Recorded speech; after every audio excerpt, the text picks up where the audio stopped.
Hey, what's going on YouTube? So my name's Clay and this is my 2007 Dodge Sprinter that I bought for my channel about 2 years ago. I want to say it was in the August time, so I don't remember exactly when it was, and I'd have to look at my records, and I didn't do that before making the video.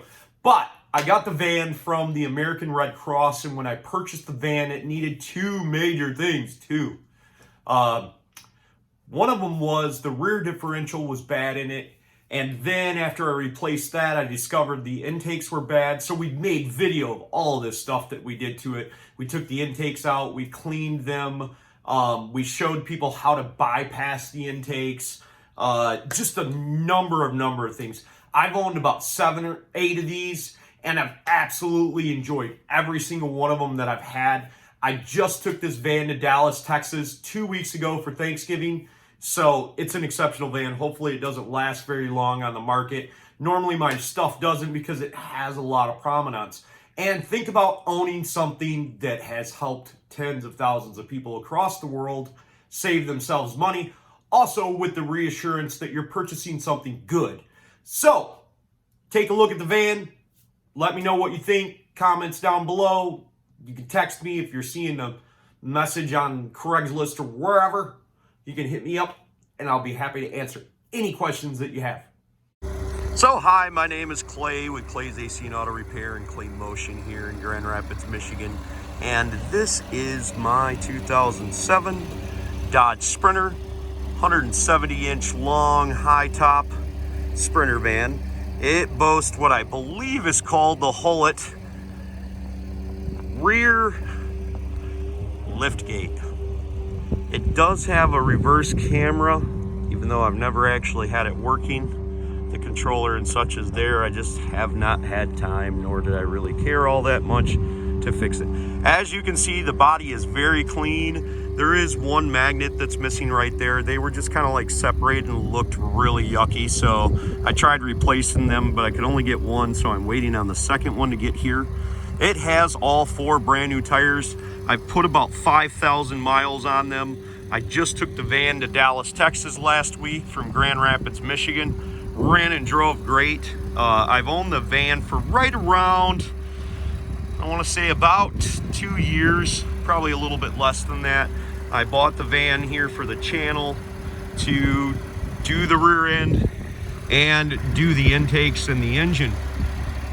It has all the major services completed on it, and it is an excellent running and driving van. Just has a smidge over 200,000 miles, if I haven't already said that. And as you can tell, it's in exceptional condition for the year.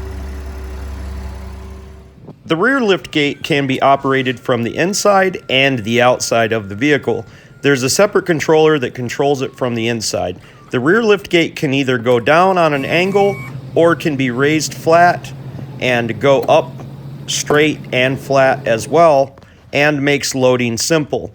You simply just stand right on it. I believe the lift has a rating of right around 1,500 pounds, so just about anything you could possibly think of will go in the back side of it.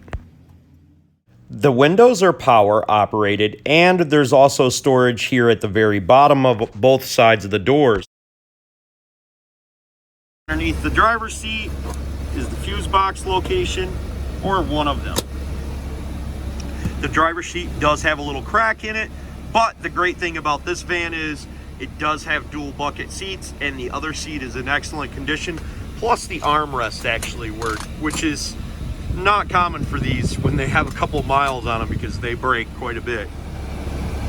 This is the controller for the rear liftgate. When it's in the up position, you're more than welcome to turn it off and the lights will stop flashing. This will not discharge the extra battery that's located underneath the passenger seat that controls the rear lift and is charged by the vehicle when it's during normal operation. This Sprinter actually contains the updated dash assembly. Most of them do not have this computer outlet right here where we can scan through different functions inside the car. I will describe what the problem is with the check engine light when you come to see it. I did drive it to Texas with the check engine light on, and it is something that I'm willing to fix prior to selling it. The rest of the vehicle, everything is great. We have tons of storage space. I have tons of garbage up there. You can see that picture that I put up. And all of this right here, plus up here, and tons of stuff up here that I don't need. Plus there's plenty of storage behind the seats for like pop bottles or trash bags or whatever. And also, I love the shifter location because it allows me just to hang my plastic bag there and throw all of my little receipts and stuff in there that I don't need any longer. So checking out the back, we could just visualize what could happen back here. We could have so many different possibilities. It's pretty much what you would be into if you're into camping, or as you're going to soon see, motorcycles, maybe a repair shop. Just about anything you can possibly think of can be done in the back of a Sprinter van.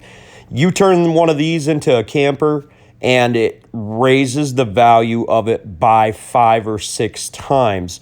It is astonishing what people ask for one of these, even if all the work's been done themselves. There are so many different ways to convert these vans into anything that you possibly need it to do. I'm actually running out of things to say because I haven't really spent the time to think about all of these things, but I started looking at these pictures on Google and I was just like, do I really want to sell this thing? Shouldn't I keep it and do this myself? But it does have to go, so unfortunately, well, we're just about done with the tour of the van, and I thought I might show you me raising this lift gate back up and then maybe driving it down the road for a minute. Runs and drives excellent. There's no clatter. You do hear a little bit of noise from the back. You know, it's made of sheet metal, but it is not terrible, and we are driving down the road, and the camera should be able to pick that up. Well, hopefully you folks found that informative and you're considering talking to me about getting this van from me. If not, remember, if anyone else can do it, you can do it too. God bless and have the best of days. Thank you so much for viewing.